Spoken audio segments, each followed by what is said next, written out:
नमस्कार भाइयों और बहनों, ओम शांति। मैं प्रज्ञा और आज हम उपस्थित हैं इस कार्यक्रम जिसका नाम है ज्ञान गंगा। कहते हैं खुशी जैसे खुराक नहीं। अगर हम किसी से भी पूछते हैं कि आपका जीवन का लक्ष्य क्या है, तो वो कहते हैं कि हम खुश रहना चाहते हैं। कोई पढ़ता है, बहुत मेहनत करता है क्योंकि वो अपने आने वाले जीवन को खुशहाल बनाना चाहता है। और लोग बहुत सारी चीज़ें भी करते हैं, बहुत सारे साधन ढूँढते हैं, बहुत सारी चीज़ें करते हैं जिससे वो खुश रह सकें, हमेशा हैप्पी रह सकें। तो बस आज इसी पर हम चर्चा करेंगे आदरणीय रानी दीदी जी के साथ। तो चलिए हम दीदी जी का स्वागत करते हैं। दीदी जी, इस कार्यक्रम में आपका तहे दिल से बहुत-बहुत अभिनंदन है, स्वागत है। ओम शांति। ओम शांति। दीदी जी, हम आज जानना चाहते हैं कि बहुत सारे लोग बहुत सारे कार्य करते हैं खुश रहने के लिए। कई लोग खाने-पीने में खुशी ढूँढते हैं, कई लोग घूमने जाते हैं, अलग-अलग कपड़े पहनते हैं, बहुत सारी पार्टियाँ करते हैं।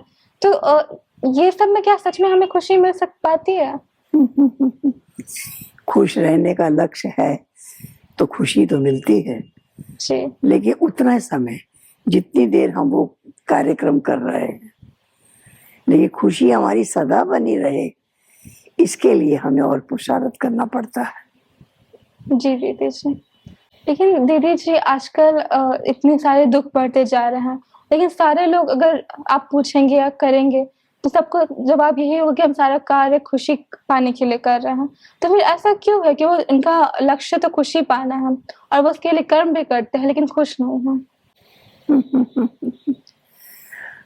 वो इसलिए कार्य तो करते हैं खुशी के लिए, लेकिन वो खुशी सदा बनी रहे हाँ जी, उसके भावना से नहीं करते। वो टेम्परेरी, थोड़ी देर के लिए।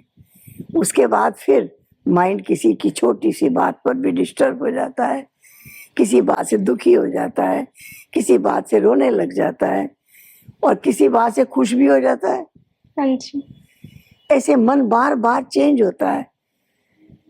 इसलिए हमारा लक्ष्य है कि जीवन में खुशी, हर परिस्थिति आने पर भी खुशी कायम रहे। जी दीदी जी। दीदी जी, कई लोग हमेशा खुश रहते हैं, उनके चेहरे पे हमेशा एक तेज बना रहता है। जैसे दीदी जी, आप हमेशा खुश रहते हैं, तो दीदी जी इस खुशी के पीछे राज़ क्या है? इसका राज ये है कि सामने आने वाले हर दृश्य को जी, एक ड्रामा समझते हैं। हाँ जी, जैसे एक ड्रामा में हर एक को अलग अलग रोल मिला हुआ है।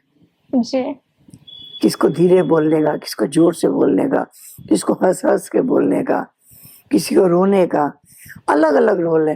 तो हर व्यक्ति अपने अपने विचारों के अनुसार अलग अलग तरह के कर्म करता है और वैसा उसका मूड बनता है।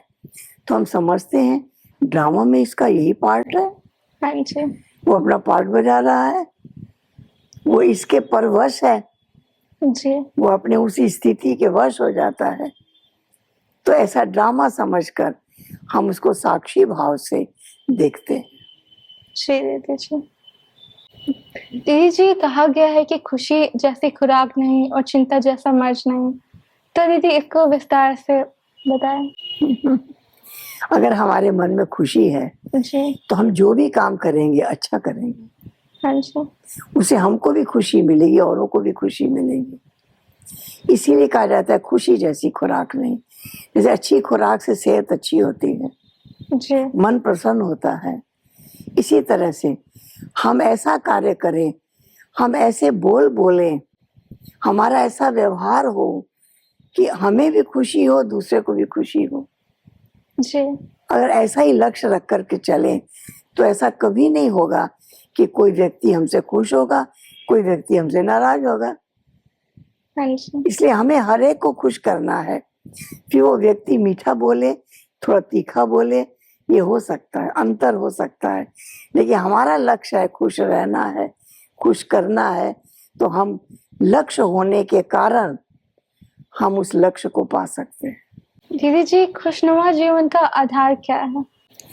खुश तो तभी रह सकते हैं जब हमारा हर कार्य अच्छा हो, हाँ जी, हमारा कार्य दूसरे के कल्याण के लिए हो, अपने लिए भी हो, तब हम सदा खुश रह सकते हैं। इसलिए ऐसा नहीं हो किसी से बदला लेने की भावना हो। बदला लेकर क्या मन खुश हो सकता है? नहीं। अगर किसी को साथ जैसे के साथ तैसा करने की भावना हो तो भी मन को खुशी नहीं मिलेगी। हमेशा समझना है सभी आत्माएं श्रेष्ठ हैं, महान आत्माएं हैं, पवित्र आत्माएं हैं, अपना रोल बहुत अच्छा बजा रहे हैं, सब परमात्मा की संतान है, हम सब आपस में भाई बहन हैं। अगर ऐसी भावना रखेंगे तो सबसे प्रेम भी रहेगा और सदा रहेगा हाँ जी। और सदा खुशी रहेगी, और उस खुशी में हमारा हर कर्म श्रेष्ठ होगा और सुखदायक होगा। जी दीदी जी। दीदी जी, हमारी डेली लाइफ में बहुत सारी परिस्थितियाँ आती हैं, हम बहुत सारे लोगों को फेस करते हैं, अपने परिवार को, अपने कलीग्स को, अपने फ्रेंड्स को। तो ऐसी कौन सी विधि है जिससे हम निरंतर खुश रह सकें? अगर हमारे अंदर शुभ भावना है हाँ जी। तो हम हर एक के साथ खुश रह सकते हैं। दुख खुशी गायब तो तब होती है जब हम किसी से कुछ चाहते हैं और वो हमको नहीं मिलता है, जी। तब खुशी गुम हो जाती है। अगर हम दाता बन जाएं, मुझे लेना नहीं है, देना ही देना है, हाँ जी।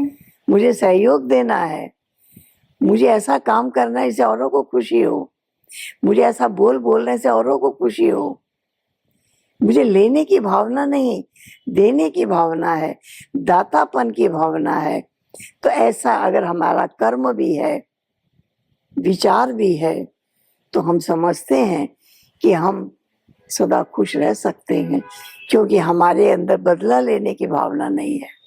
हाँ जी। हमने अच्छा किया है तो इनका भी फर्ज है हमारे साथ अच्छा करना। हो सकता है वो अपने विचारों के अनुसार करें, बिल्कुल। इसलिए हमें हमेशा खुश रहना है, हमें सबको खुश करना है, और दूसरा व्यक्ति जैसा भी व्यवहार करता है बहुत अच्छा है, बहुत अच्छा है, ऐसा हमें अपने अंदर विचार उत्पन्न करना है। दीदी, जो आज के समाज में वस्तु, वैभव, पोजीशंस, ये तो हमें सच में खुशी दे सकती है? जरूर दे सकती है, थोड़ी देर के लिए। जब तक वो है तब तक खुशी है, जब उसके बाद फिर और चाहिए, जी। फिर और चाहिए, फिर और चाहिए, हाँ जी। तो खुशी तब कायम रह सकती है जब हमारे अंदर आध्यात्मिकता हो। हाँ जी। अगर आध्यात्मिक शक्ति है, अगर हम अपने आप को आत्मा निश्चय करते हैं, परमात्मा की संतान निश्चित करते हैं, तो हमारे को हर कदम में, हर कर्म में खुशी मिलती है, और हमारे कर्म से दूसरों को भी खुशी मिलती है, क्योंकि हमारा कर्म ही है पर उपकार, जी। कल्याणकारी कर्म है, इसलिए सबको खुशी प्राप्त होती है। जब तक हम कल्याणकारी कार्य नहीं करते, औरों को खुशी देने वाला कार्य नहीं करते, तब तक हम खुद सदा खुश नहीं रह सकते। हाँ जी। हमारी सदा खुशी का आधार सबको खुशी बांटने में है, सबको सुख देने में है, सबके भले कार्य को करने में है। इसलिए हमें चाहिए कि हम परमात्मा को याद करके और अपने जीवन में इतनी श्रेष्ठता लाएं जिससे हम भी खुश रहें, हमारे आसपास रहने वाले भी खुश रहें। जी दीदी जी। दीदी जी, जैसा कि मैंने देखा है कि इस ब्रह्म कुमारी संस्था में सभी भाई बहनों के चेहरों पे एक अलग ही रौनक रहती है, अलग खुशी रहती है, सभी बहुत हर्षित मुख रहते हैं। तो इसका क्या राज है? इसका राज है हमारी रोज की पढ़ाई। जी। हम जो रोजाना ज्ञान का श्रवण करते हैं, मनन करते हैं, हर परिस्थिति आती है, हम जब उस ज्ञान का मनन चिंतन करते हैं तो हमें खुशी प्राप्त होती है। समझते हैं कोई भी परिस्थिति या कोई हमारे साथ अच्छा व्यवहार नहीं कर रहा है, हाँ जी। हम सोचते हैं ये हमारा पेपर है, एग्जाम हो रहा है, मुझे इसमें पास होना है। पढ़ाने वाला एक टाइम पर पढ़ाता है 1 घंटा, और 23 घंटे एग्जाम होता है। हाँ जी। हर व्यक्ति चलते फिरते कोई ना कोई ऐसी बात बोल देता है जिसके बदले में मनुष्य कटु वचन बोलता, लेकिन हम उसको अच्छी भावना से उसको जवाब देते हैं ताकि उसको भी सुख मिले और हमें भी सुख मिले। ज्ञान युक्त व्यवहार अगर हम करते हैं, ईश्वरीय ज्ञान के आधार से अगर हम कर्म करते हैं, तो हम खुशियां बांटते भी हैं, खुश रहते भी हैं। जी दीदी जी। बहुत बहुत शुक्रिया दीदी जी, आपने अपना इतना अमूल्य समय निकाला और हमें खुश रहने की कला सिखाई। आपका बहुत बहुत शुक्रिया दीदी जी। ओम शांति। ओम शांति। तो आज हमने कितनी अमूल्य बातें जानी दीदी जी से। चर्चा के दौरान हमें ये पता चला कि खुशी किसी मटेरियलिस्टिक चीज़ों पे नहीं बल्कि हमारे मन पे निर्भर है, हमारी सोच पे निर्भर है। हम पहले सोचते थे कि हमारे पास बहुत सारे सुख साधन आ जाएंगे, पद पोजीशन आ जाएंगे, बड़ी बड़ी गाड़ियाँ हो जाएंगी, बड़ा सा घर हो जाएगा तो हम बहुत खुश हो जाएंगे। लेकिन ये सब टेम्पररी है।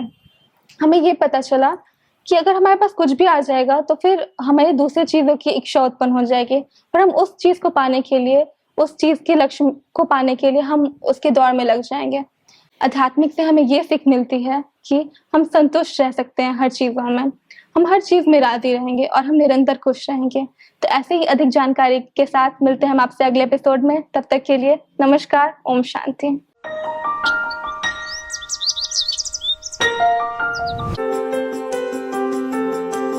खुश रहे और खुशियां बांटे। आप देख रहे हैं मधुर झनकार यूट्यूब चैनल।